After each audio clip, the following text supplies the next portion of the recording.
Why are you in a junkyard? Someone left you here. A poor girl was scavenging through the trash to survive until she found an injured millionaire tossed aside like garbage. That encounter would change her destiny forever. Before we begin the story, comment where you're watching from. I hope you enjoy this story. Don't forget to subscribe. The afternoon sun beat down heavily on the mountains of accumulated waste. Lily Miller, her small feet bare and calloused from the dirt, walked cautiously between broken glass and rusted metal, searching for any object that might glint in the dying light. The air was thick with a sharp, penetrating odor, a mix of decay and smoke that for the 8-year-old girl was as natural as oxygen itself.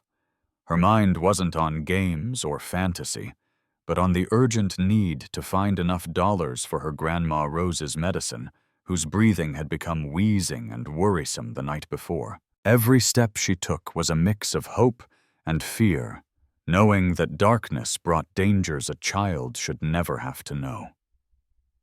Suddenly her foot stumbled on something that was neither hard like metal nor flimsy like plastic, but had a strangely solid yet soft consistency. Looking down, her heart gave a violent jolt in her chest, for what lay among the debris was not an object, but a man dressed in a suit that, despite the filth, denoted an out-of-place elegance. He was motionless, his face covered in grime, and a visible wound on his temple, looking like a fallen angel or a demon cast out from the heaven of the rich. Lily froze for a moment, torn between the instinct to run for safety and the innate compassion her grandmother had instilled in her for as long as she could remember. She crouched down slowly, holding her breath, and reached her trembling hand toward the stranger's neck to check if there was still life in that abandoned body. The man let out a guttural groan, a sound of deep pain that broke the tomb-like silence of the junkyard and confirmed that death had not yet claimed its prize. Lily noticed a golden glint on the man's wrist, a watch that shone with an almost insulting intensity amidst so much misery and rot. She knew that if the other scavengers or the local gangs found him, they would not only steal that precious object, but would likely end his life without a second thought. "Sir, wake up, please. You can't stay here," she whispered urgently, shaking the man's shoulder lightly, whose eyes remained closed under the weight of unconsciousness. The girl looked around nervously, scanning the horizon for witnesses aware that time was against her and night was approaching. With a superhuman effort for her small frame, Lily tried to move him, but the man's weight was like an immovable rock anchored to the ground. She searched her backpack for a half-empty water bottle, a treasure she saved for the hottest hours, and poured a little of the liquid on the stranger's chapped lips. The reaction was almost immediate. The man's eyelids fluttered and opened slowly, revealing clear, disoriented eyes that didn't seem to focus on anything in particular. Where am I?" he asked in a hoarse, broken voice, trying to sit up unsuccessfully as the pain forced him back down against the trash. Lily knelt beside him, offering him more water and speaking with a softness that contrasted with the harshness of their surroundings. "You're in the city landfill, sir, and you need to get up right now if you want to stay alive," Lily told him with a seriousness that didn't match her young age. The man blinked, trying to process the information, but his mind seemed to be a blank slate, where memories had been completely erased. He touched his head with a trembling hand, feeling the dried blood, and looked at the girl with a mixture of fear and absolute gratitude. "I don't remember anything. I don't know who I am or how I got to this horrible place," he confessed, panic beginning to seep into his voice. Lily sighed, knowing that her day of scavenging was over, and she now had a much more complicated mission on her hands. "It doesn't matter who you are now. What matters is you can't stay here because it's dangerous," the girl insisted, pulling on his arm with all her strength to help him sit up. The man, driven by the instinct for survival and the determination in the little girl's eyes, made a titanic effort and managed to stand swaying dangerously. Lily positioned herself under his arm, serving as a human crutch, and they began to walk slowly through the labyrinth of waste. Every step was a victory against gravity and pain, as the shadows grew longer, threatening to swallow them whole. The girl guided the stranger through hidden paths that only she knew, avoiding the main routes where malicious eyes might be lurking. During the journey, the silence between them was broken only by the man's ragged breathing and the crunch of trash under their feet. "What's your name, little one?" he asked in a whisper, trying to anchor himself to some reality while his memory failed him spectacularly. "My name is Lily," she replied, without taking her eyes off the path, alert to any strange noise that might signal danger. "Thank you, Lily," the man murmured, feeling a wave of emotion as he realized his life depended entirely on this fragile creature. She didn't respond, focused on getting him safely to the only place she knew they would find refuge, though she feared her grandmother's reaction. As they reached the edge of the landfill, the city lights began to twinkle in the distance like unreachable stars for those living on the forgotten periphery. The man stopped for a moment, looking at his own torn clothes and the watch on his wrist, as if they were objects belonging to a stranger. "Do you think I'm a criminal?" he asked the girl, tormented by the possibility that his amnesia hid a dark past. Lily looked into his eyes, those green eyes full of confusion, and shook her head with an intuitive certainty. "Criminals don't have fear in their eyes, sir, and you're terrified, so you must be a good person in trouble." They continued their march towards the packed dirt streets where humble homes made of tin and wood stood. Dogs barked as they passed, and some curtains moved discreetly, revealing the neighbors' curiosity about the strange pair. Lily quickened her pace, feeling the man's weight becoming more and more unbearable on her shoulders, but refusing to let him fall. She knew her Grandma Rose would be angry for bringing a stranger, especially one who could bring trouble, but there was no other choice. Charity was a luxury they couldn't afford, but humanity was something they were not willing to give up. Finally, they reached a small house at the end of a dead-end alley where a warm light filtered through the cracks in the wooden door. Lily pushed the door open carefully, announcing her arrival in a soft voice so as not to startle her sick grandmother. "Grandma, it's me. I brought someone who needs help," she said, as she helped the man cross the threshold into the relative safety of the home. Rose, who was sitting in an old chair mending clothes, looked up, and her eyes widened with surprise and alarm. "What have you done, child?" the old woman exclaimed, rising with difficulty and approaching them with a slow but steady step. The man, exhausted from the effort, collapsed onto the small, worn-out sofa that took up much of the main room. Rose examined him with a critical eye, noticing the quality of the fabric of his ruined suit and the expensive watch he wore. "Who is this man, and why have you brought him to our house, Lily?" the grandmother inquired in a stern tone, though her hands were already searching for a clean cloth. "I found him in the junkyard, Grandma. He was hurt and he doesn't remember anything. We couldn't just leave him there to die," the girl explained, her voice pleading. Rose sighed deeply, torn between the prudence needed for survival and the compassion that had always guided her life. "We barely have enough food for ourselves, and now you bring another mouth to feed," Rose grumbled, though she was already heating water on the small stove. She approached the stranger and began to clean the wound on his head with gentle, expert movements acquired after years of caring for her own. The man winced in pain, but stayed still, watching the two women with silent gratitude. "Ma'am, I promise that as soon as I remember who I am, I'll pay you back for all this," he said in a weak voice. Rose let out a dry, bitter laugh, shaking her head as she continued her work as an impromptu nurse. "The promises of the rich are worthless here, sir, and you look like you're either very rich or in a lot of trouble," the old woman stated. Lily sat at the man's feet, looking at him with curiosity, wondering what kind of life he had lived before ending up in her world. Night fell completely over the neighborhood, wrapping the house in a silence broken only by the wind rattling the tin roof.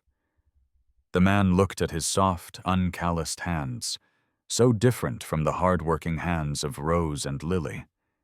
He felt like an intruder in his own skin, a ghost who had landed in a harsh alien reality. "Are you hungry?" Lily asked, suddenly breaking the stranger's dark train of thought.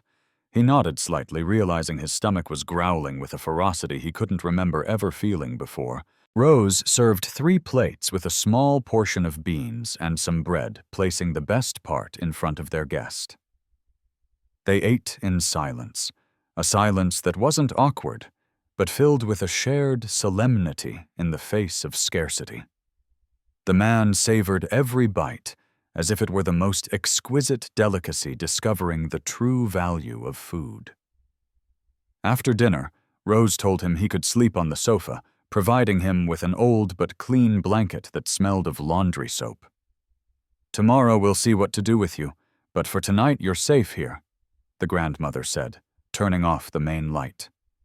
Lily said goodnight with a shy smile and disappeared behind a curtain that separated her cot from the living room. The man was left alone in the darkness, listening to the nocturnal sounds of the house and the neighborhood. He tried to force his mind to remember a name, a face, a direction, but he only found a terrifying dark void.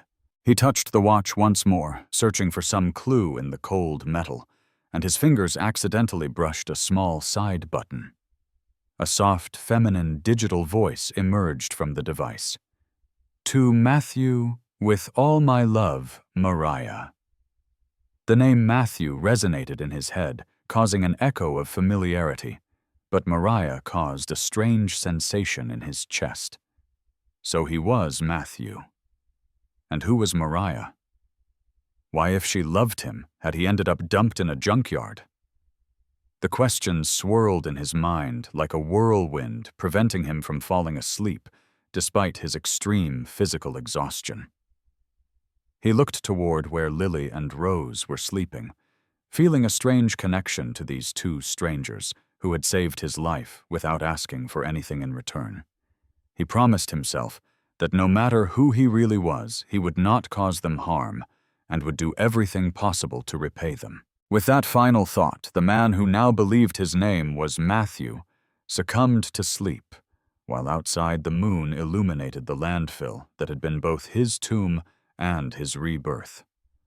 The morning light filtered through the cracks in the wooden walls, waking Matthew with a feeling of total disorientation.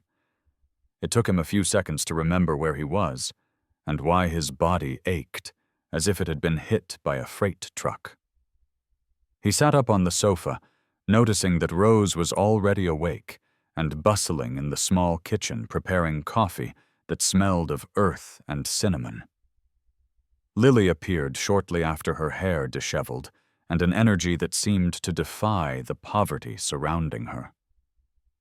"Good morning, Matthew," the girl said, naturally, testing the name he had discovered the night before. Rose turned to him with a steaming mug in her hand and an unreadable expression on her face, wrinkled by the years. "So your name is Matthew?" she asked, handing him the coffee with a gesture that was brusque, yet kind. "I think so, ma'am. The watch said that name," he replied, feeling a bit ridiculous for basing his identity on a recording. The old woman nodded and sat across from him, crossing her arms over her chest. "Look, Matthew, we can't keep you here for long. People are starting to talk, and I don't want trouble for my granddaughter." Matthew nodded, understanding the woman's position perfectly and feeling guilty for being a burden to them. "I understand, Rose. I'll try to leave today. I just need to know which way the center of town is," he said, trying to stand up. However, as soon as he tried, an intense dizziness forced him to sit down abruptly, and the world spun around him. Rose clicked her tongue and came over to place a cool hand on his forehead, diagnosing the situation instantly. "You're not going anywhere like this. You're weak, and that wound could get infected if you go out on the street now." Lily looked at her grandmother with pleading eyes, knowing that deep down, Rose was incapable of throwing anyone out in that condition. "He can help us around the house, Grandma, or in the garden. That way he can earn his food," the girl suggested cleverly. Matthew looked at his soft hands again, and then at the two women, feeling a determination rise within him. "I'll do whatever is necessary. I don't want to be a parasite. I'll learn to do whatever you need," he promised firmly. Rose looked at him intently for a few eternal seconds, assessing the sincerity in his green eyes, before letting out a sigh of resignation. "All right, you can stay a few more days, but you'll have to work," the grandmother decreed, pointing toward the small backyard. That day Matthew discovered that life in poverty was a full-time job, a constant struggle against scarcity. He learned to draw water from the well, a task that left his arms trembling and his hands sore within minutes. Lily laughed kindly at his clumsiness, guiding him with patience and showing him tricks to avoid hurting his back. Despite the physical pain, Matthew felt a strange satisfaction seeing the bucket full of water, a tangible and real achievement. In the afternoon, while Rose rested, Lily took Matthew to the small garden they cultivated on the scarce patch of land behind the house. She taught him to distinguish weeds from vegetables, speaking of the plants as if they were people with their own personalities. "This is mint. It's good for a stomachache. And these are tomatoes, but they're still green," she explained enthusiastically. Matthew listened fascinated, realizing that this child possessed a wisdom not found in books or schools. He wondered if he had children, if he had ever shared a moment like this with someone, but his memory remained an impenetrable wall. Night came again, and with it a more intimate conversation around the rickety kitchen table. "Don't you remember anything about your family?" Rose asked, observing him as he ate with a voracious appetite. "I only have fears as if I were running from something dark," Matthew confessed, lowering his gaze to his plate. "Sometimes it's better not to remember," Rose said with a melancholic tone. "The past can be a very heavy burden." Lily interjected. "But you must have someone looking for you, someone who loves you like Mariah." The mention of the name Mariah sent a shiver down Matthew's spine, a mix of longing and an inexplicable revulsion that he couldn't decipher. Who could she be?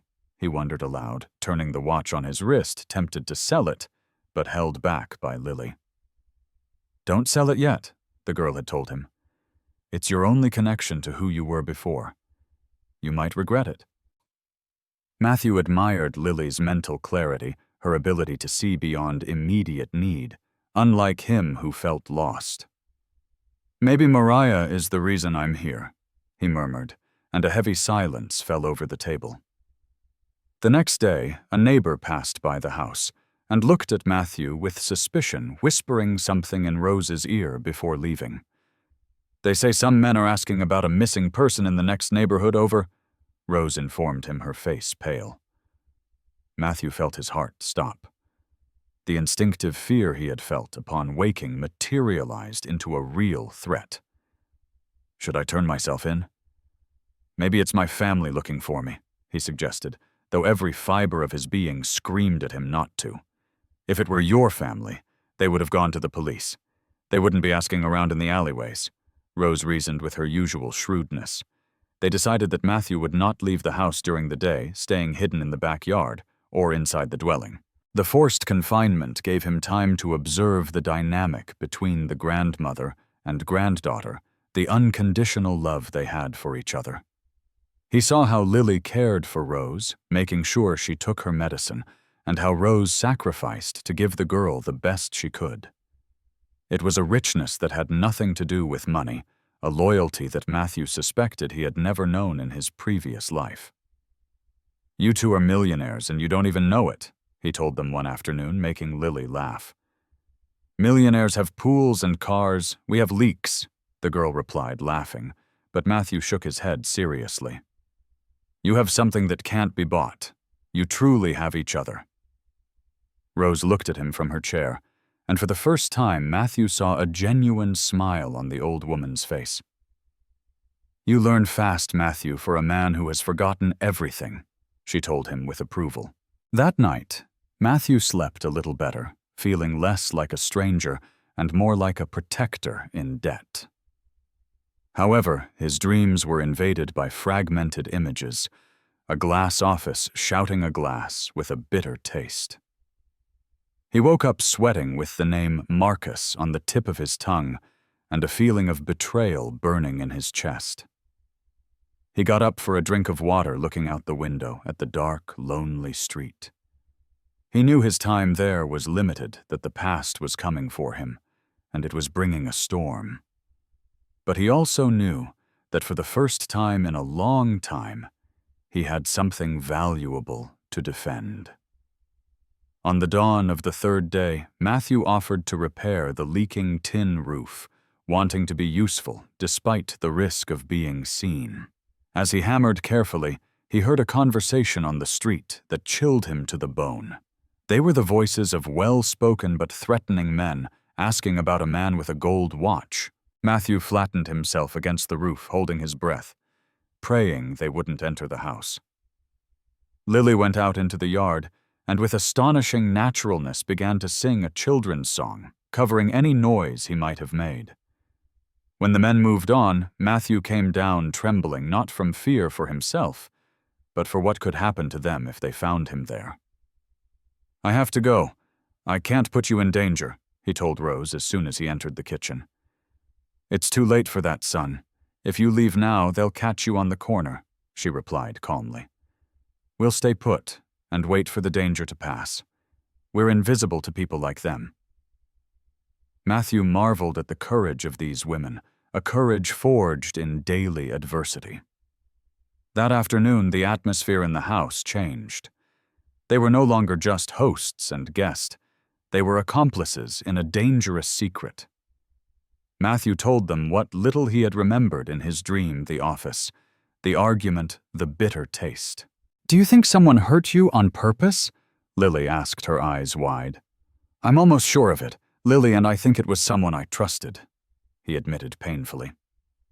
The revelation united the strange trio even more, creating an invisible but unbreakable bond in the face of the external threat.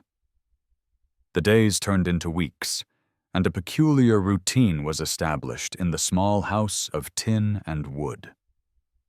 Matthew, whom the neighbors had started calling the distant cousin, thanks to a story invented by Rose, had transformed physically. His pale skin had tanned under the relentless sun, and his hands had developed calluses where there had once been only softness. He worked the land with an almost religious dedication, finding in the growth of the plants a metaphor for his own personal reconstruction. Lily was his shadow, and his teacher, teaching him how to negotiate at the market and how to find treasures in what others discarded. "Look, Matthew, this copper is worth more if we take the plastic off," she explained one afternoon, sitting on the patio floor surrounded by old cables. He smiled, amazed by the girl's practical intelligence, and followed her instructions to the letter. He had discovered that manual labor had a therapeutic effect on his fragmented mind, calming the anxiety that assaulted him at night. His relationship with Rose had also evolved. There was no longer distrust, but a mutual and silent respect.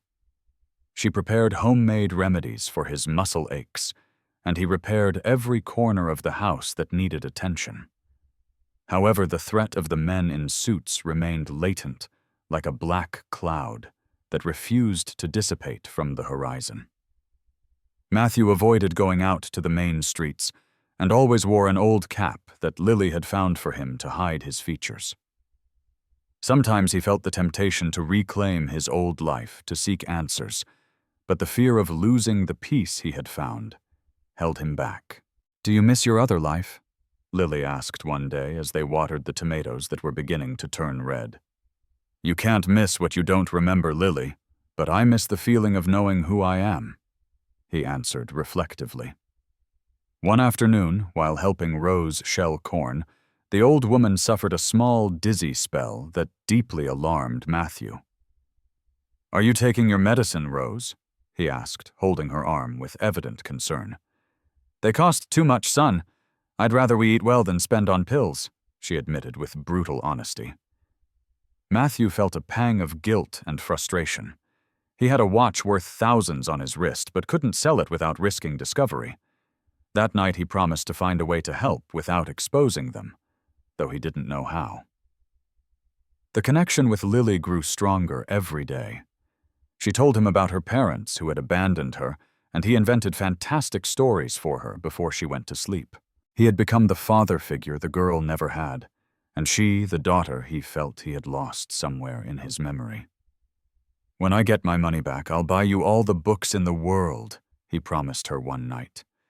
"I'd rather you stay here and tell me the stories yourself," she replied, leaving him speechless.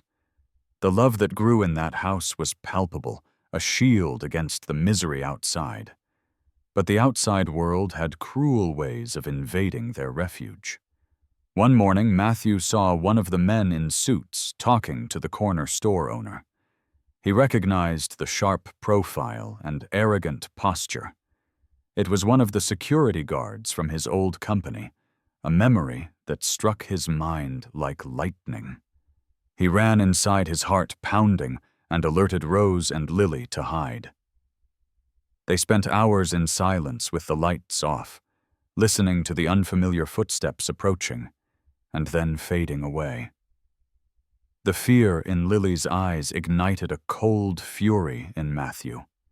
He would not let anyone harm them. "I have to go, Rose. I'm putting a target on your backs," he whispered when the danger seemed to have passed. "If you leave now, they'll kill you, and no one will ever know what happened," she replied with unshakable firmness. "Here we take care of you, and you take care of us. That's what family does." The word family resonated in the air, sealing a pact that went beyond blood. Matthew agreed to stay, but began to plan a strategy not of escape, but of defense. He started writing down everything he remembered in an old notebook, fragments of numbers, names, passwords that appeared in his mind like flashes. "Roads Construction," he wrote one day, and the name brought a blinding headache, but also a certainty. "This is my company," he told Lily, showing her the paper with trembling hands. "So you're the boss," she set her eyes wide. "No wonder you're so bad at giving orders in the garden." They both laughed, a nervous laugh that released some of the accumulated tension. Rose's health, however, continued to deteriorate subtly, despite Matthew's efforts to improve her diet with what they harvested. A persistent cough plagued her at night, and Matthew would stay awake for hours watching over her with concern. He realized that time was running out, not only because of his pursuers, but because of the fragility of the life of the woman who had taken him in. He decided he would risk his freedom to get her a real doctor, whatever the cost. One day, while they were collecting cardboard, Lily found an old newspaper and showed it to Matthew urgently. On the society page, there was a photo of an elegant woman and a smiling man under the headline, "Business Community Laments Disappearance of Partner." Matthew looked at the photo and felt nauseous. It was Mariah and Marcus, and their smiles looked like the masks of predators.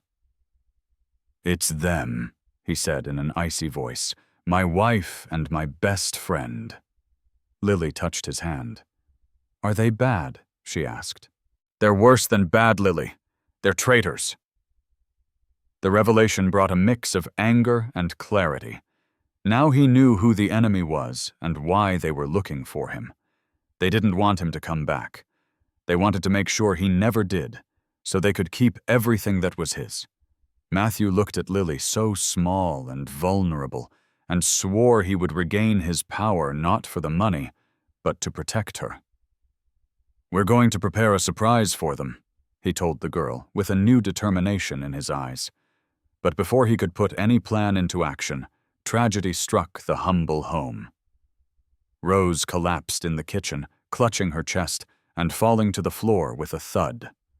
Matthew and Lily rushed to her, screaming her name, but the old woman didn't respond.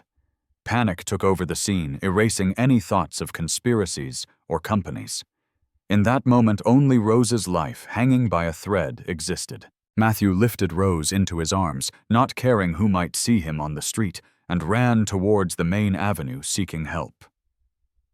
Lily ran beside him, crying and holding her grandmother's cold hand. A taxi stopped at the man's desperate plea, and the driver, seeing the emergency, agreed to take them to the nearest hospital.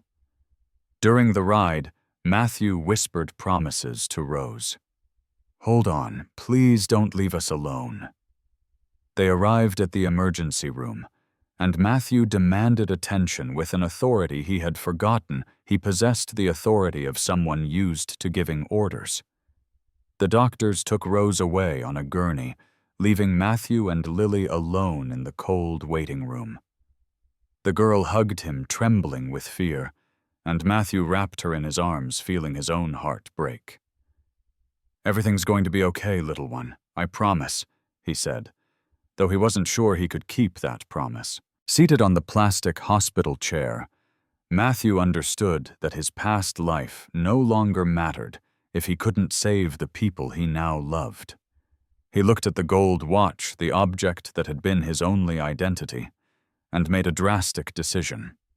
He stood up carefully so as not to wake Lily, and walked towards the exit, determined to turn that gold into life. The invisible ties that bound him to this family were now unbreakable chains of love. The public hospital was a chaos of people, antiseptic smells and laments, a place where hope and resignation waged a constant battle. Matthew returned to the waiting room after an hour, his wrist bare and a wad of cash in his pocket, feeling a strange relief at having gotten rid of the watch. He had sold his past to secure Rose's future, getting a fair price at a late-night pawn shop thanks to his innate ability to negotiate. Lily woke up feeling his presence and looked at him with red-rimmed eyes, immediately noticing the absence of the golden object. "You sold it?" she asked in a thin voice, understanding the sacrifice without needing an explanation. "It was just an object, Lily. Your grandmother is worth more than all the gold in the world," he assured her, stroking her messy hair. At that moment, a tired-looking doctor came out to find them, a grave expression on his face that made Matthew's stomach clench. "Mrs. Rose is stable, but her heart is very weak. She needs a surgery and medications that basic public assistance won't fully cover," the doctor informed them. Matthew pulled out the money without hesitation. "Do whatever you have to do, doctor. Here's the down payment, and I'll get more if necessary." The doctor looked at the money and then at Matthew, surprised by the discrepancy between his vagrant-like appearance and his resources. "Very well, we'll prepare the operating room, but you should know it's a high-risk operation at her age." Lily let out a sob, and Matthew hugged her tightly, conveying a security he himself could barely maintain. The next few hours were a slow torture, marked by the ticking of a wall clock that seemed to mock their anxiety. Matthew used the time to reflect on the flashes of memory that were becoming more frequent and vivid. He remembered the face of Renee, his daughter, a teenager who had looked at him with disappointment in his last clear memory. Why had she looked at him like that? The pain of that memory was sharper than any physical wound. He realized he had been an absent father, a man consumed by ambition and business, neglecting what was essential. "If I get out of this, I'm going to fix everything," he swore to himself, looking at Lily sleeping on his lap again. Rose's operation lasted until dawn, keeping everyone on edge. When the doctor finally came out with positive news, Matthew felt a weight lift from his shoulders. "It went well. She's a very strong woman," the surgeon said with a tired smile. Lily jumped for joy and hugged Matthew, and in that hug something unlocked in his mind, A smell, perhaps the disinfectant or the cheap perfume of a passing nurse, triggered a tidal wave of memories. He saw the meeting, the drink Marcus offered him, with that fake smile, and heard Mariah's words. "It's for the best. Matthew, you're too stressed." The betrayal unfolded before him with brutal cinematic clarity. It hadn't been an accident or a mugging. It had been a premeditated murder attempt by the two people closest to him. He felt a deep nausea, not physical, but moral, as he understood the magnitude of human evil. But along with the anger came the memory of who he really was, Matthew Rhodes, a man who had built an empire from nothing. The amnesia dissipated like fog in the sun, leaving him exposed to the harsh reality. "Matthew, are you okay? You turned very pale," Lily asked, noticing the change in his posture and his gaze. He looked at her no longer with the confused eyes of a castaway, but with the intensity of a captain retaking command. "I remember everything, Lily. I know who I am and I know what they did to me," he confessed in a firm voice. The girl looked at him with a mixture of awe and fear. "Are you going to leave now that you know you're rich?" Matthew knelt in front of her to be at her level. "I'm going to leave to get back what's mine, but not to go back to being the man I was," he promised. "I'm going to make sure you and Rose never have to worry about anything again." Lily nodded, trusting him, though a part of her feared losing him forever to that world of wealth she didn't know. The days of Rose's recovery in the hospital passed, and Matthew used that time to meticulously plan his return. He couldn't just show up. He had to do it in a way that they couldn't attack him again. He used the hospital payphone to make a call to an old ally, a lawyer who had been sidelined by Marcus. The voice on the other end of the line trembled upon hearing him. "Mr. Rhodes, everyone thought you were dead," the lawyer exclaimed. Matthew gave him precise instructions asking for absolute discretion and for him to prepare the necessary documents to retake control of the company. He felt like he was playing a chess game where his life was the king and his adopted family were the pieces he had to protect at all costs. When Rose was discharged, Matthew took them back home in a taxi, paying with the last of the money from the watch. The old woman looked at him curiously, noticing the change in his bearing, the confidence he now exuded. "You know who you are now, don't you?" she said, as they settled her into bed. "Yes, Rose, and I'm sorry for bringing trouble to your door, but I'm going to fix everything." She smiled weakly at him. "You didn't bring trouble, you brought life to this old house." That night, Matthew said a temporary goodbye, explaining that he had to face his demons alone. Lily cried, clinging to his leg, and he had to fight back tears to keep from breaking down. "I'll be back. You have my word of honor," he said, giving her a small medal he always wore around his neck and hadn't sold. He left the house under the cover of darkness, transformed back into Matthew Rhodes, but with the heart of Miguel, the man from the junkyard. He walked towards the city, each step feeling like a declaration of war. He was going to face Marcus and Mariah, but his biggest fear wasn't them, but the reaction of his daughter Renee. Would she believe the lies they had told her? The uncertainty ate at him. He arrived at his ally's office at dawn, where he cleaned up and changed into borrowed clothes that were a bit too big but restored his dignity. Looking in the mirror, he saw a different man. The gray in his hair had increased. The lines around his eyes were deeper, but his gaze had a humanity that didn't exist before. He was ready. He got into the car the lawyer had prepared and drove towards the mansion in the city's most exclusive neighborhood, the place he once called home, and now felt like a battlefield. The echoes of his forgotten life had ceased to be whispers and had become a cry for justice. The Rhodes mansion stood imposing, oblivious to the drama that was about to unfold within. Matthew observed the facade from the car, noticing the gardeners working as if nothing had happened, maintaining the illusion of perfection. He took a deep breath, gathered his courage, and got out of the vehicle, ignoring the astonished look of the security guard, who nearly dropped his radio upon seeing him. "Open the gate, Miller," Matthew ordered with his old voice of command, and the gate opened slowly, as if the house itself recognized its rightful owner. He walked towards the main entrance, feeling the adrenaline course through his veins. Upon entering, he heard laughter coming from the living room. It was Marcus and Mariah toasting with champagne in the middle of the morning. The scene turned his stomach, the traitors celebrating over his empty grave. He entered the room unannounced, and the silence that followed was absolute and sepulchral. Mariah dropped her glass, which shattered on the marble floor, and Marcus turned as pale as a corpse. "Surprised?" Matthew asked with icy calm, savoring the terror in their eyes. "Matthew, my God, you're alive!" Mariah stammered, trying to put on an act of a relieved wife, but her fear betrayed her. "Save the theatrics, Mariah. I remember everything," he cut her off dryly. Marcus tried to approach with his hands up. "Buddy, you don't know how much we've looked for you. We were desperate." Matthew let out a bitter laugh. "You looked for me to make sure I was dead, I suppose." The confrontation became tense and verbally violent.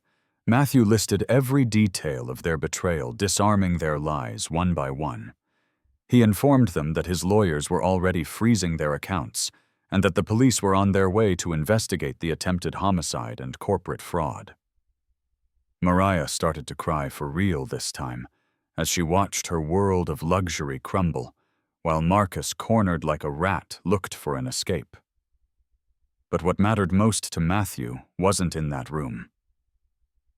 "Where's Renee?" he demanded. "She's in her room. Don't drag her into this," Mariah pleaded. Matthew took the stairs 2 at a time, ignoring his ex-wife's shouts. He opened his daughter's bedroom door and found her with headphones on, oblivious to the chaos. When she saw him, the 15-year-old girl took off her headphones and froze. "Dad," she whispered, and in her eyes Matthew saw the doubt they had sown in her. "Is it true you went crazy? Mom said you ran away." Matthew sat on the edge of the bed, maintaining a respectful distance.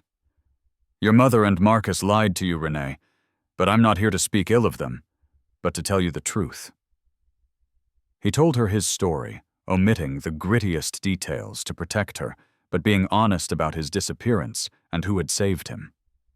Renee listened, processing the information, seeing the scars on her father's hands, and the sincerity in his voice.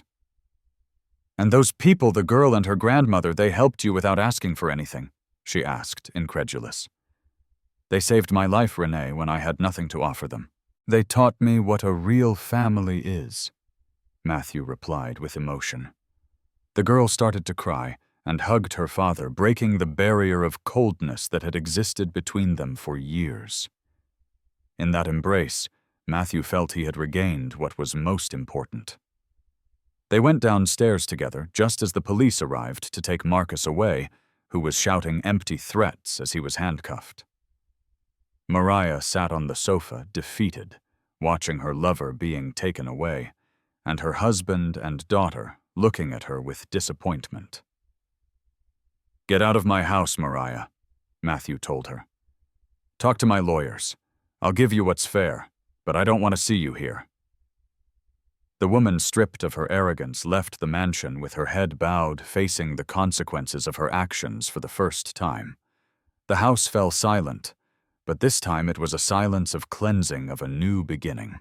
That same afternoon, Matthew took Renee to the kitchen and prepared a simple meal, refusing help from the domestic staff. He wanted to serve his daughter, to care for her, as he had learned to do with Lily. "Can I meet them?" Renee asked, suddenly breaking the silence. "Lily and Rose." Matthew smiled, feeling an immense pride. "Of course, but you'll have to leave your expensive shoes here. We're going to a place where you walk on dirt." The journey to the outskirts was a culture shock for Renee, who looked out the window with a mixture of curiosity and horror at the poverty. When they arrived at Rose's house, the girl and the old woman were in the yard. Lily ran to the car when she saw Matthew, and he lifted her into his arms, spinning her around. "You kept your promise," she shouted happily. Matthew put Lily down and introduced the two girls. "Lily, this is Renee, my daughter. Renee, this is Lily, my other daughter." The meeting was shy at first. Renee felt out of place in her designer clothes, and Lily observed her with frank curiosity. "Are you rich?" Lily asked directly. Renee blushed. "I guess so." Lily nodded. "That doesn't matter. What matters is if you're fun." Lily's simplicity broke the ice, and soon the two were sitting on the floor talking about their very different, but now intertwined lives. Rose watched the scene from her chair with a satisfied smile. Matthew sat beside her and took her hand. "Thank you for giving me my daughter back," he whispered. "You saved yourself, Matthew." "You just needed a push," she replied. Dinner that night was a strange mix of worlds. They ate pizza that Matthew had delivered, and Rose's beans celebrating the union of an unlikely family. But Matthew knew the road ahead wouldn't be easy. He had to rebuild his company deal with the divorce and heal Renee's emotional wounds. However, seeing his daughter laugh with Lily, he knew he had the strength he needed.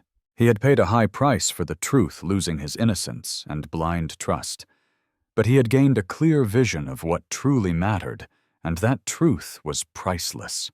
The integration of Renee into Lily's world was not an instant fairy tale.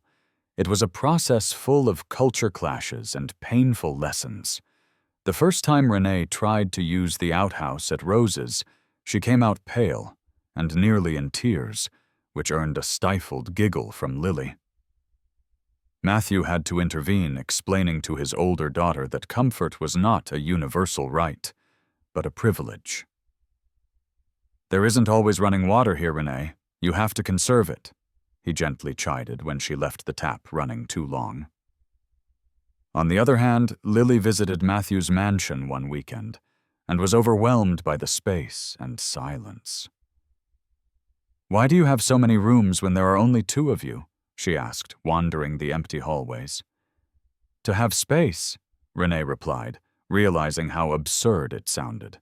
Lily felt lonely in the immense house, missing the warmth and constant noise of her neighborhood.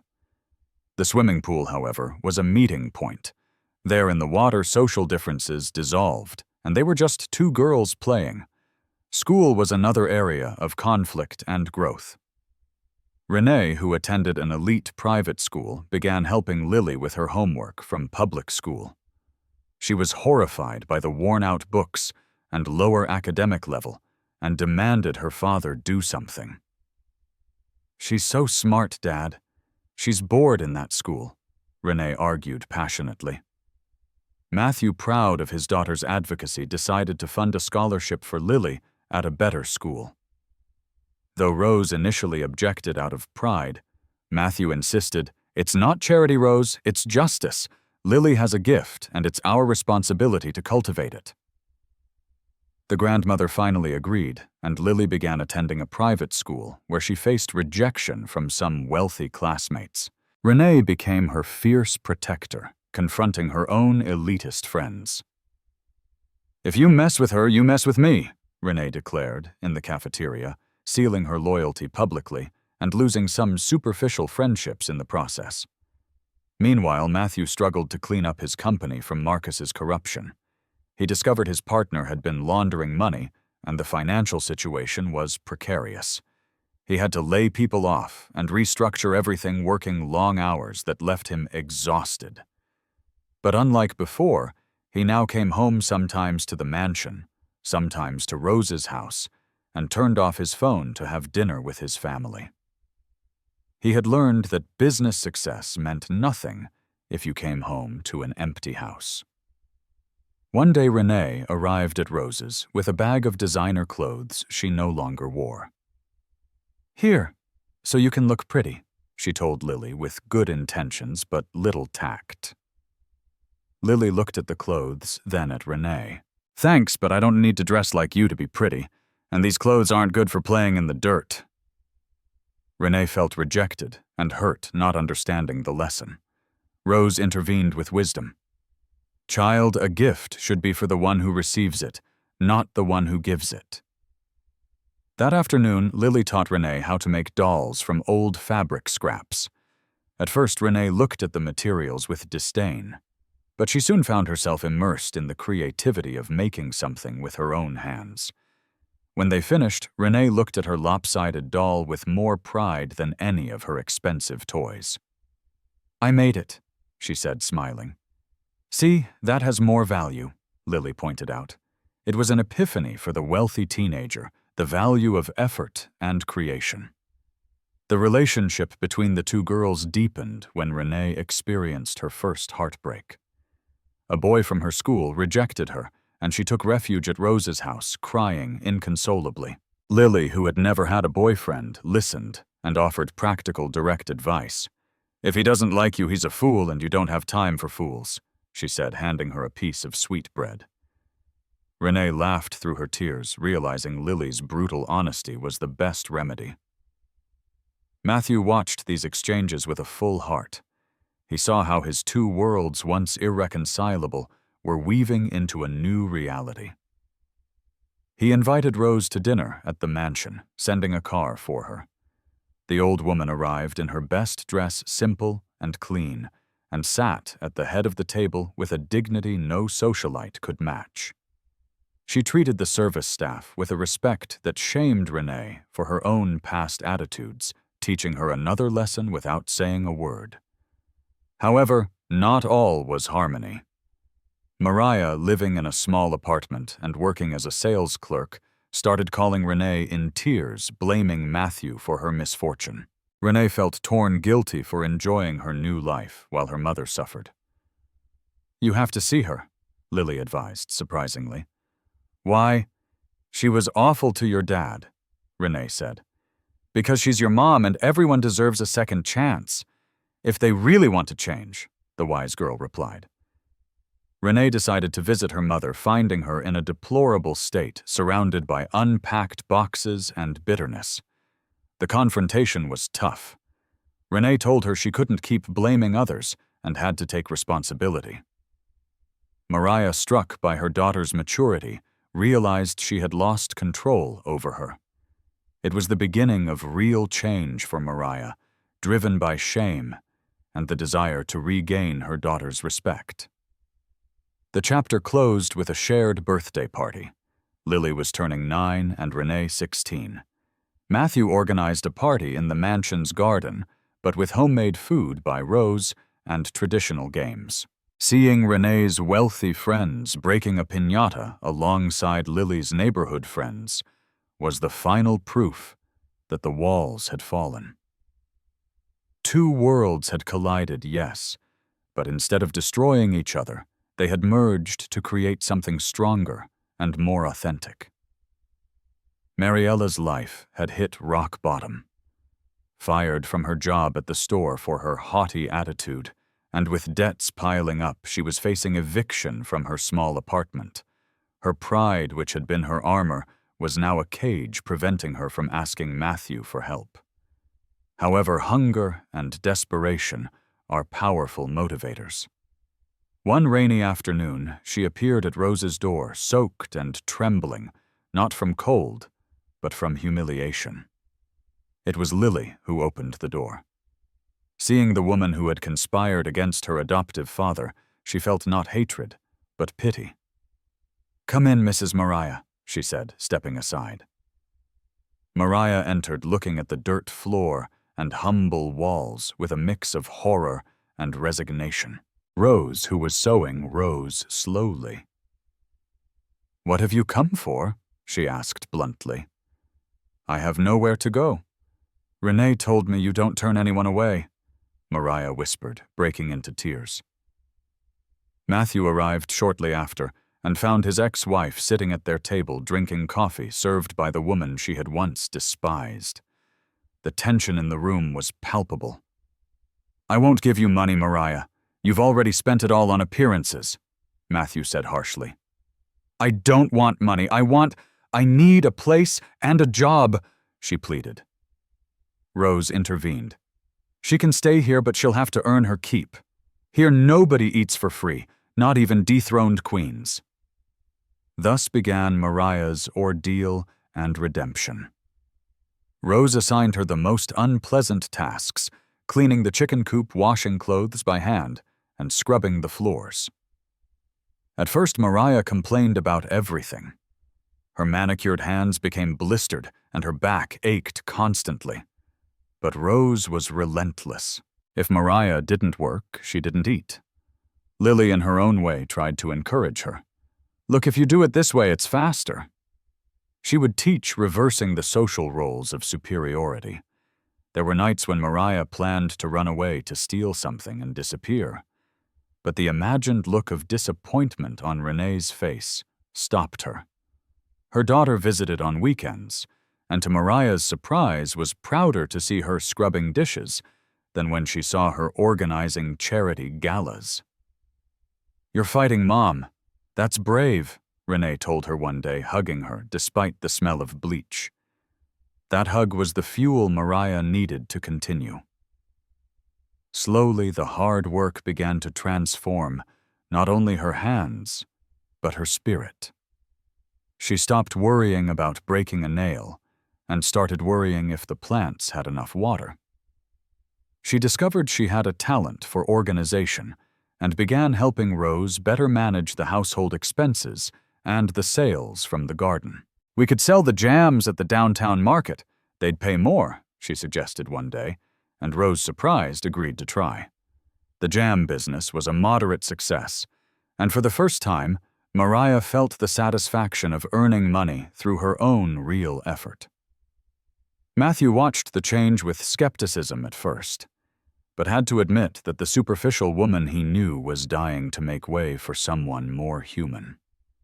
One day he found her teaching Lily table manners, not with arrogance, but with affection, like an exchange of knowledge. You teach me to be strong. I'll teach you to be elegant, she told the girl. The true test came when Marcus, out on bail, tried to contact Mariah to propose a new fraudulent scheme. She agreed to meet him at a cafe, and Matthew, fearing a relapse, followed her discreetly. He listened as Mariah firmly rejected Marcus. I'm not that person anymore, Marcus. I may be poor, but I sleep peacefully at night, she told him before leaving. Matthew felt ashamed for doubting her, and that night offered her a legitimate job at his company, a low-level but dignified position. Mariah refused Matthew's offer. I need to do this for myself, Matthew. If I return to your shadow, I'll never know if I can stand on my own. She decided to use her skills to start a small business organizing budget-friendly events in the neighborhood using Rose's network of contacts. It was humble at first, organizing sweet 16s and baptisms, but she poured all her former high society experience into it, adapted to limited resources. The community, which had initially eyed her with suspicion, began to accept her. They called her Miss Patty and came to her for style or decoration advice. Mariah discovered that the admiration of her poor neighbors felt more genuine than the flattery of her former wealthy friends. She had earned her place in the world not by her last name or her husband's money, but by her work and her service to others. A year after her arrival, Mariah was able to rent her own place, a simple apartment near Rose's house. The farewell was emotional. She hugged Rose tightly, whispering a "thank you" that came from the bottom of her soul. You'll always have a plate at my table, the old woman replied. Lily gave her a drawing of the three of them together, Rose, Lily, and Mariah, titled The Strong Women. Matthew, seeing his ex-wife's transformation, was finally able to forgive her completely.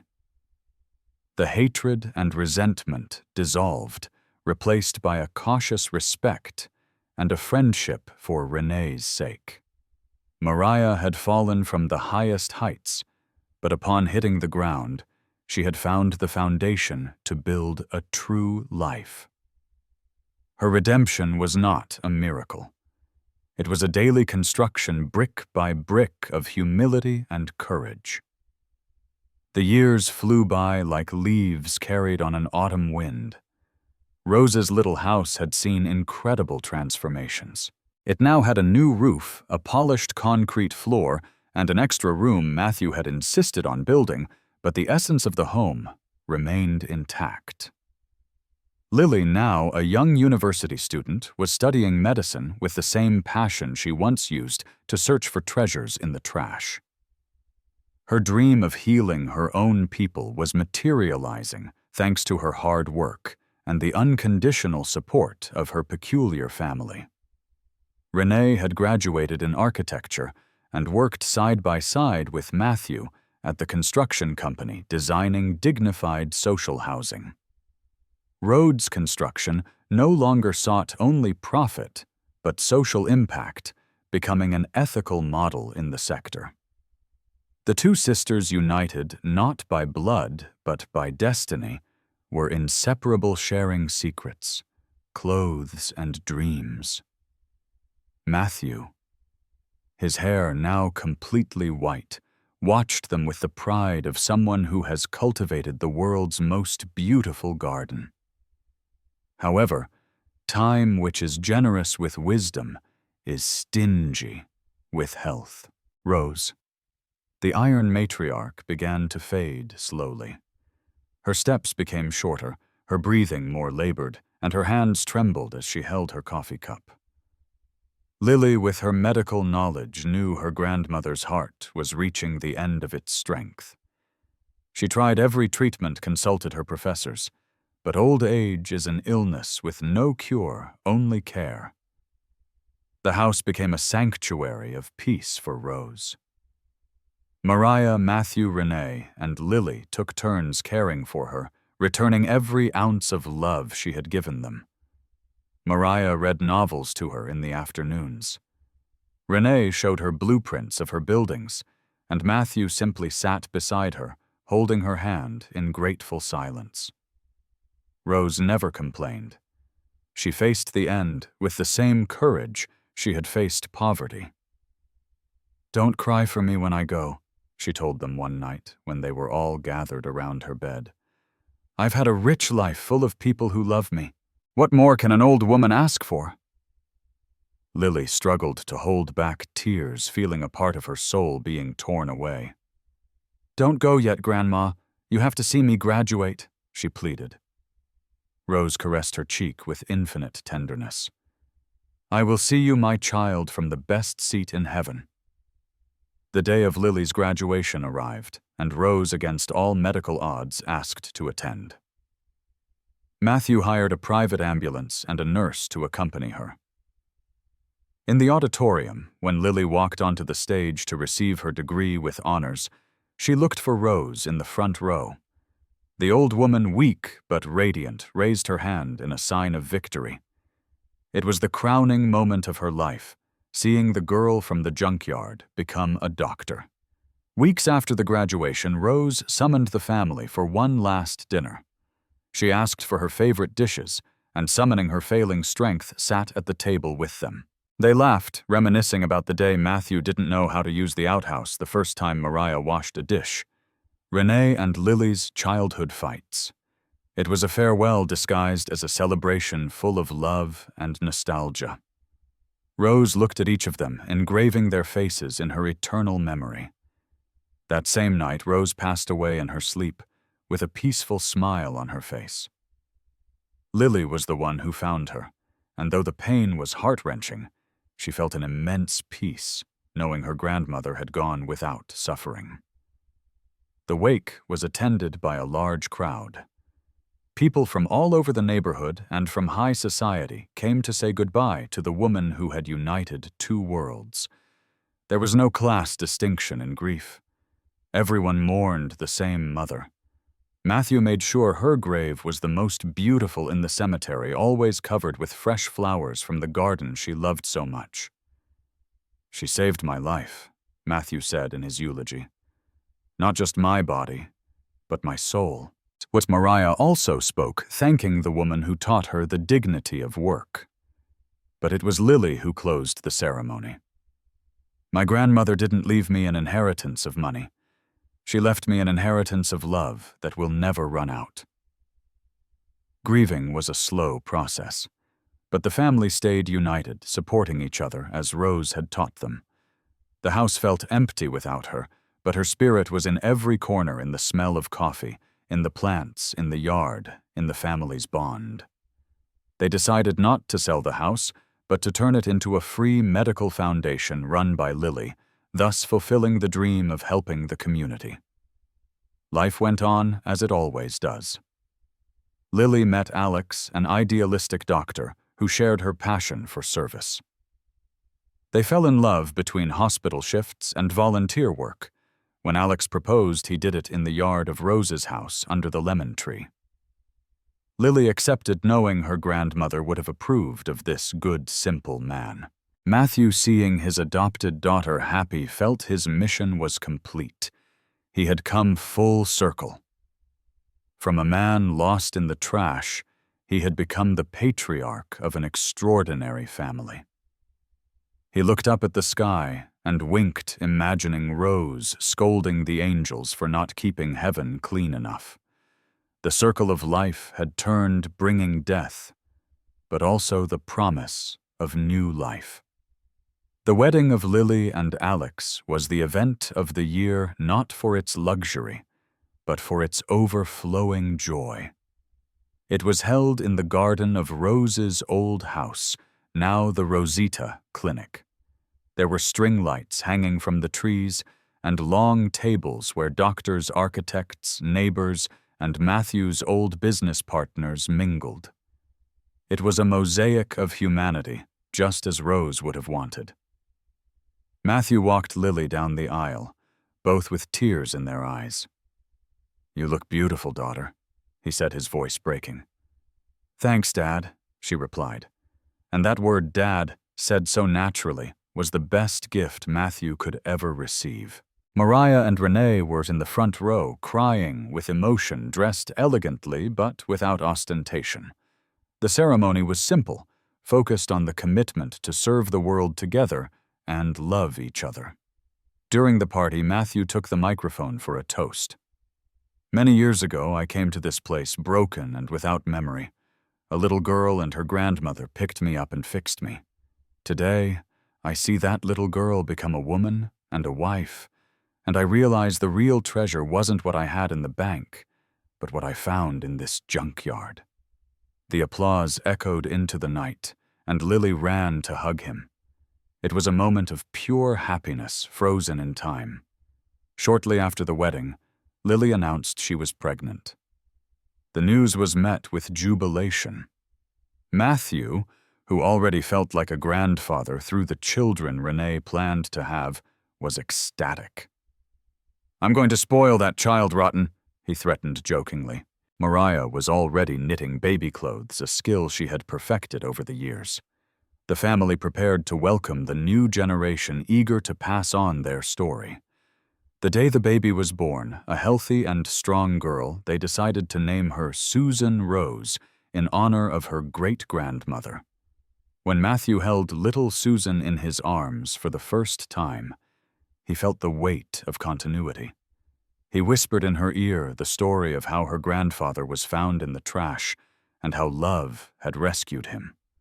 The baby looked at him with big, curious eyes, as if she understood every word. The Rosita Clinic thrived under the direction of Lily and Alex.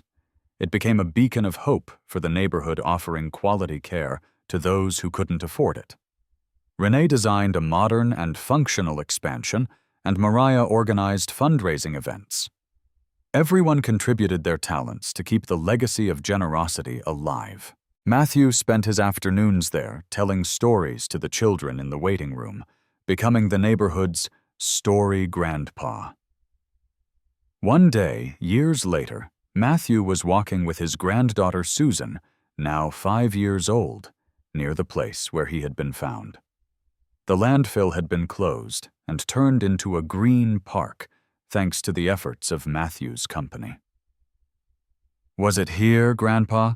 The girl asked, pointing to a grassy mound. It was here, my love. This is where my life ended and began again. The girl squeezed his hand. You were so lucky, Grandpa. Yes, Susan. I was lucky enough to lose everything to find the only thing that mattered, he answered her. They sat on a bench, watching the sun set over the city, painting the sky orange and violet. Matthew thought of Marcus, who had died alone in prison, and felt a pang of sadness for him, but not resentment. Life had put everyone in their place. He was surrounded by love, peace, and purpose. The family gathered every Sunday at the clinic house for a meal. The table was always full, noisy, and chaotic, with dishes passing from hand to hand and laughter that made the windows shake. They were an imperfect, patched-together family, sewn with threads of different colors and textures, but they were indestructible. They had learned that wealth is not measured in bank accounts, but in the number of hands that hold you up when you fall. On the main wall of the clinic was a large photo of Rose smiling with that mischievous look that knew everything. Beneath it, a golden plaque read, "Here we treat with science, but we heal with love." Matthew looked at the photo, raised his wine glass to her, and smiled. He had kept his promise. He had protected his family. He had learned to love. And he had left a legacy that would endure beyond his own life. Lily came over to him and put her arm around his shoulders. "What are you thinking about, old man?" she asked affectionately. "That I'm the richest man in the world, Doctor," he replied. And as the sun finished setting, giving way to the stars, Matthew knew that his story, the story of the millionaire and the girl from the junkyard, was not a fairy tale, but a lesson in humanity that would continue to resonate in the hearts of those who knew it forever. The eternal legacy was not money. It was love transformed into action. If you liked this story, we would greatly appreciate it if you rated it from 1 to 10. Support us with a like and subscribe to our channel Realistic Stories. Comment where you're watching from. Thank you for your unconditional support with every story. Blessings to you and your family.